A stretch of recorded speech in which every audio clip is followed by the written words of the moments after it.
Yo, what's up, twins? You got it, bro.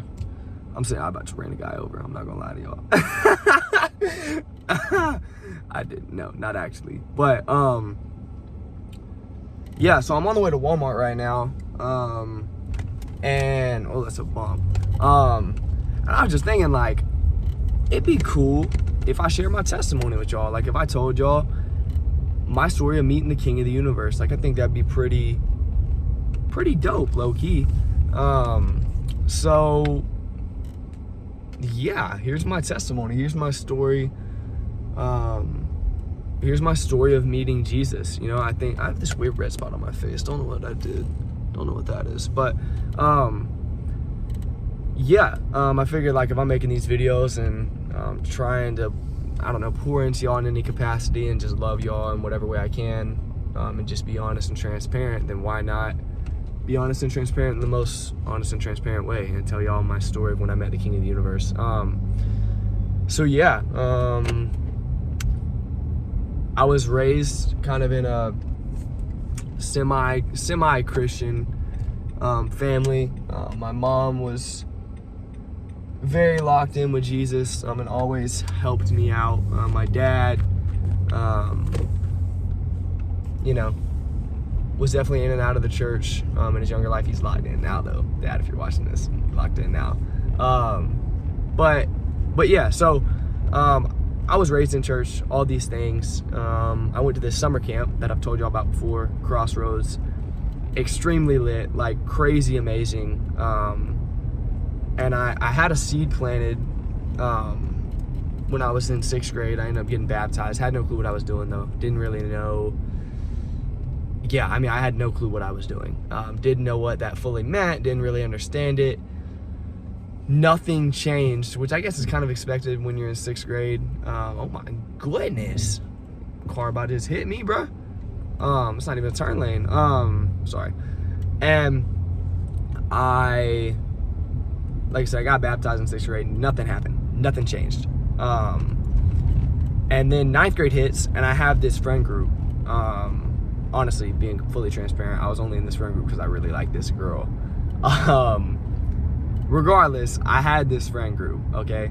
And for some reason, it split up. And I was the type of guy, bro, I put all of my hope, all of my love, all of my trust, all of my enjoyment throughout a day in my friends. That's what I did. And so I found my identity in that very easily, sadly. And still don't know to this day why, but for some reason this friend group split. And it wasn't anything to do with me, from what I know. I'm pretty sure it wasn't anything to do with me. And I still don't know why it split today. So after it split, I was wrecked. It was a hard situation. I was really sad because they were kind of my only friends, because I kind of isolated myself from all my other homies. And right after this friend group splits, like two and a half weeks later, COVID hits. So then it's like, I go from feeling lonely and sad, and I mean, I'd honestly say probably depressed at this point, because I lost a friend group that I found so much identity in and put so much trust and faith and hope in it working out and being something that at least lasted throughout high school. And then COVID hits. So now not only am I like emotionally and mentally and like relationally feeling lonely, I am literally physically lonely. Like, I am at my house, isolated, can only hang out with my family. And I really wish I was one of those people that remembered the day. Like, some people are like, yeah, on July 5th, 2020, I met the King of the Universe. I don't have that. I don't remember the day. I really wish I wrote something down. But I just remember feeling so lonely and depressed and anxious and sad, and I don't know. It just like life was dark, and it was so weird. Like, when I look back at pictures from me from 9th grade, like, bro, I was sitting by myself with pods in, listening to Juice WRLD every day. Like, I was cooked. It's just the best way to explain it without getting deep and emotional. Like, I was cooked. Like, that's just the reality of it. I was depressed. And I just remember one day just bawling my eyes out, just being really sad. And emotional and frustrated, and I don't remember the day, I don't remember the time, I don't remember the hour. I just remember feeling Jesus give me a big hug and just telling me everything's gonna be okay. And for the first time in my life, for the first time ever, the gospel became real to me. Like the reality that he died on a cross and then just had the audacity to breathe again 3 days later. I finally realized that counted for me, and that means that I don't have to live in these states of emotions that I had. I don't have to be depressed. I don't have to live in anxiety and let it conquer me. I don't have to find my identity in my friends when I can find it in the King of the universe. And all of my emotions flipped. The depression turned to joy and hope. The sadness turned to happiness and excitement about what this means for my life. The anxiety turned to confidence and trust. And it was the most beautiful thing ever. And I will never forget that moment. I will never forget what it was like when my emotions, in a moment, not in a few days, in a moment, did a flip. And for the first time ever, the gospel, oh my goodness, I'm getting emotional. For the first time ever, Romans 5:6 says, when we were utterly helpless, Christ came at just the right time and died for us sinners. For the first time ever, I realized how utterly helpless I was, but I realized that Christ died for it. And it was the most beautiful thing ever to think that he would meet me in the middle of my brokenness and in the middle of my sin and my disobedience and love me, when it feels like everything and everyone else that had tried to love me at that point that wasn't my family just left. And finally I had someone who I knew I could count on. And then I was like, oh my goodness, bro. This is the coolest thing ever. But I think what's crazy and what's interesting is I think a lot of anyone who's watching this is like, if you're a believer, you know that kind of right when you start to believe and follow Jesus, there's going to be a testing period coming up pretty soon. And that happened for me. So 10th grade, right? So I meet Jesus 9th grade, which would have been probably around February or March area, which would have been, like I said, of 2020 for me, like early 2020, obviously. And then going back to school in 10th grade, which would have been August area, I had my first big trial. And the only reason I'm adding this in my testimony is because this is the coolest story I have probably to this day, other than my sister getting saved this past summer. I'll break that down at some point for y'all. But this is the coolest story I have, and it shaped my faith so deeply, and it's a deep part of my testimony. So give me like 5 more minutes. All right, this is like very cool. You're gonna want to listen to this part. If you haven't listened to anything else, listen to this part. But so I go back to 10th grade, right? And our family, we never really had COVID. I still to this day, well, I'm immune, auto-efficient. I have never had COVID. And not that I haven't got tested. I've got tested multiple times. Never had COVID. Your boy's locked in. But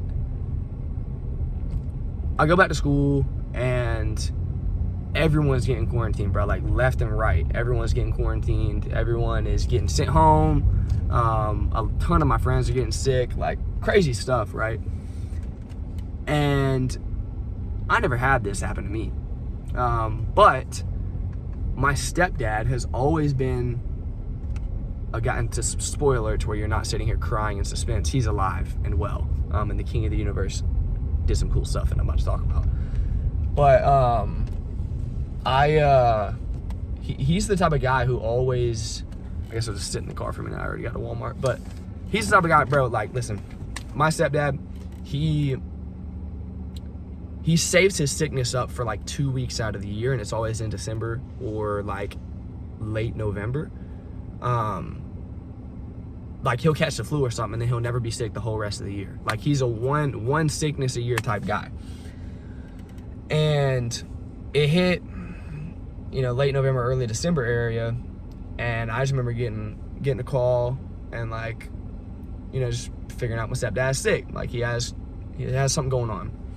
So he gets a test. We realize it's COVID. Our whole family, we got to go back to the crib. And, we think it's just going to be something. None of the people close to us had the crazy COVID symptoms yet. It was kind of like losing your taste and smell. But we were scared, obviously.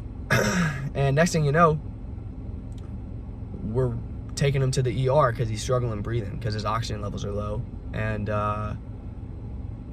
And he ends up having to go to the hospital. He gets admitted to the hospital. We went to the ER at it was like 12 a.m. We were there till like 3. It was crazy. And he gets admitted to the hospital the next morning. At this point, we don't think it's going to be anything crazy. We're just like, okay, like they're going to help give him some extra oxygen, or they're going to give him some medicine, and he'll be good. And at this point, he's on like the first level of the hospital, which is, when you're on the first floor, it's not too bad. But next thing you know, he just, I don't know, like a day turns into like a week, and he hasn't gotten better, and he's slowly moving up floors in the hospital, which at that, the higher you get in the hospital, the more serious it is. And like I said, some of these dates and timelines are going to be a little off because this was 5 years ago. But after about a week, he ends up getting put on a ventilator, which is a thing that breathes for you because you can't breathe on your own to sustain enough oxygen, basically. And it was so rough. Literally like a week and a half before, he's totally fine. He's just struggling with oxygen levels. Now he's having a machine breathe for him and help him breathe. And he's unconscious on it, obviously. And this was right around Christmas time. So like my stepsisters had to go to their mom's house because my mom was sleeping on a chair in a hospital every single night, suctioning out his saliva to where he didn't choke on his own spit and stuff and die, basically. So my mom was sleeping on a chair in the hospital this whole time, basically. My siblings had to go stay with their mom because my mom wasn't here. And then I had to stay at the house by myself. And it was so rough. And I remember every single night, Mom, that she would come home, the day she would be able to come home, she'd just be so emotionally drained. This was around Christmas time, so I didn't get to see my siblings on Christmas or my stepdad. And it was rough. It was really rough. And I remember my mom always holding out hope and being excited that maybe he's going to come back. And so for the first time, he's on the ventilator for a few days. I think it was 4 to 6 days, something like that. And then he recovers enough to get off of it. And I remember my mom comes home and she is so lit. Like, she is like, oh my goodness, Mr. Thomas, like, this is good. Like, we're thinking about the potential of him recovering, moving down the floors on the hospital, everything going well. And I just see this light in my mom's eyes of her excitement because she's been sleeping on a chair and just been fully invested in this and not sleeping at all, really. But then he goes right back on the ventilator again. And that was really rough. Had been fed all this hope that things were going to be good, and then the next thing you know, he's right there on a machine that's breathing for him. And then he was on that ventilator again for the second time. This one was, I'm pretty sure it was a little bit shorter. I think it was like 3 to 4 days. But then this time that he recovered again. And this time they were talking about, I think, the potential of rehab stuff already. Like, they thought that he had recovered well, he reacted to the medicine well, responded. His oxygen levels were looking good, and things were looking great. And yet again, I see this light in my mom's eyes. I see this happy, joyful, confident situation that she believes in, that he's going to be good. And obviously, we've been praying throughout this the whole time that, like, God would bring him home. And so we get that glimpse of joy, that glimpse of confidence again, and then right back on the ventilator for a third time. And I remember my mom coming home that night, and I have never seen it. This was 5 years ago. I've never seen in my whole life my mom so discouraged. So I saw a light in her eyes that was gone. Like, I'd never seen her that dull and that drained and that emotionally just wrecked. And it was crazy. This is the craziest moment of my life, still basically to this day, probably. She comes back home, and there's not a Mr. Thomas at the house anymore to tell these things. So she tells me, and she's like, listen, Hayden, I think it's over. I think that's it. She's just being honest with me. She tells me every single diagnosis, every single medicine he's had, because my mom is the Googler type person. She knows every single detail of every single thing that he's been given, all the things that he has wrong with him, all the scar tissue, all the things on his lung, she knows everything. She lists all of it to me for 15 minutes and tells me everything that the doctors have said. And apparently too, at that time, at least in the Gainesville hospital that he was in, the statistics basically showed that if you went on a ventilator for a third time, you were dead. That's just how that works, especially having COVID too. So she told me that. She told me everything. And in the moment, I don't even remember saying this, but I looked her right in the face. After she listed every single thing that the doctors had said, and when all hope was lost, when everything seemed gone, probably the most spirit-led moment of my life, I looked her right in her face. And I said, he'll be off the ventilator in 2 days. I said he'd be off the ventilator in 2 days. And then she just listed, Mom, if you're watching this, you know this, like, this is so cool. She listed everything again. She told me the whole story again for like 5 to 10 minutes. She's like, what'd you say, Hayden? You not hear what I just said? And listed everything, all the stuff she told me about the diagnosis. I said, Mom, he'll be off the ventilator in 2 days. And that night in the shower, boy, was I crying. I've been crying for the past, I think at this point it was like 30 days. I've been crying for the past like 25 to 30 days, every single night in the shower, bawling my eyes out, running the water cold. And every single time, after praying all these specific things that were going on throughout the day for Mr. Thomas, I prayed, God, if you would just bring him home, I will follow you for the rest of my life and not question anything. I promise you, if you just bring him home, I will follow you for the rest of my life. Whatever you want me to do, wherever you want me to go, however you want me to do anything, I will follow you. Please just bring him home. And that night in the shower, I'm like, God, I didn't even try and say that. Like, that was you right there. You just, I don't even remember speaking that. I didn't even realize I had said it until I got in the shower. I'm like, oh my goodness. In my mom's probably most emotional, deep moment of her life, when she was struggling and all hope was lost, I just told her that her husband, from a worldly perspective, her everything, was gonna live when everything said he wasn't. And I said he's gonna be off the ventilator in 2 days, when that hasn't happened yet, when he was better the other 2 times. God, you gotta show up. I know I just met you, but I've seen you show up before. I've seen you turn the most depressed, hopeless, lonely kid into a joyful kid who has hope and who can trust in you and who can enjoy a day because he's confident in the gospel. I've seen you change something around in my life. And yeah, this is different because this isn't emotions. This is physical. This is a healing. I've seen you do it before. Let's do it. Let's run it. And so I pray, and I bawl my eyes out the next day and a half, begging that God would do something crazy. And then early that next morning, 2 days later, guess who decides to be okay? My stepdad. They had given him all the medicine that they could give him. Everything else had kind of been used. There was nothing they could add. There was nothing they could change. That's why they said it was over. We've given him everything he can have, and he's not responding to anything differently. This is probably it. But like I said, 2 days later, my mom gets a phone call, and I hear, I don't see the light in her eyes, I hear it.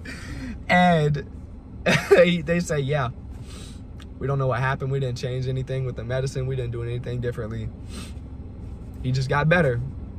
And my mom rushes to the hospital. He goes off the ventilator that day, which is 2 days later, and goes on rapid recovery and goes to a rehab center for about a week and a half, 2 weeks, and then he comes back home.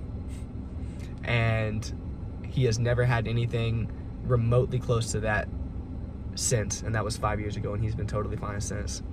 And the reason I add that in my testimony is because that is the most beautiful thing I have ever experienced probably in my life. When it comes to, I look my mom in the face in her most emotional moment, and I have just met this Jesus guy. I haven't even known him for a year, but I'm like, Mom, he's gonna be off the ventilator in 2 days. And all the doctors, these guys and girls with PhDs are saying everything that's gonna happen. It's like, no, nah, I serve someone who's bigger than that stuff. And when all the odds are stacked against the situation, when all hope is lost, I cry out to the King of the universe that I just met. And I speak something boldly with confidence. I don't have any moment close to this since then. And I say, he'll be off the ventilator in 2 days. And sure enough, 2 days later, the King of the universe decides to do something insane.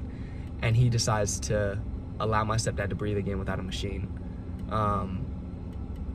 And so ever since then, like I said, that was in late 2020, early 2021. So about 5 years ago. Ever since then, I've just been fighting to hold up my end of the promise, because he held up his, right? I cried out to him it was a 50-day process in total. And if 2 of those weeks were rehab, that means it was about a 36-day process. And for all 36 of those days, I was bawling my eyes out on the shower floor, running the water cold, praying and asking him, God, I promise you, if you'll bring him home, I'll follow you for the rest of my life. And my stepdad's totally fine. I can call him right now. He's wide awake, just living life to the fullest, following Jesus. So ever since then, I've just been fighting to hold up my end of the bargain, following him for the rest of my life. But yeah, that's my story. That's my testimony. I realize now that I'm at 22 minutes, which is kind of crazy. And I got a little emotional, but as it should, it's a testimony. But yeah, I hope that can encourage y'all. I hope that you, if anything you get from this, is just you realize that God can do crazy miracles and can turn people's lives around. I was on a path of destruction. My goodness, yeah, I was so terrible. And yet he met me in the middle of that brokenness, and he brought me home. So, yeah, that's how I met Jesus. And because of the way that I met him, that's why I'm so passionate about the gospel.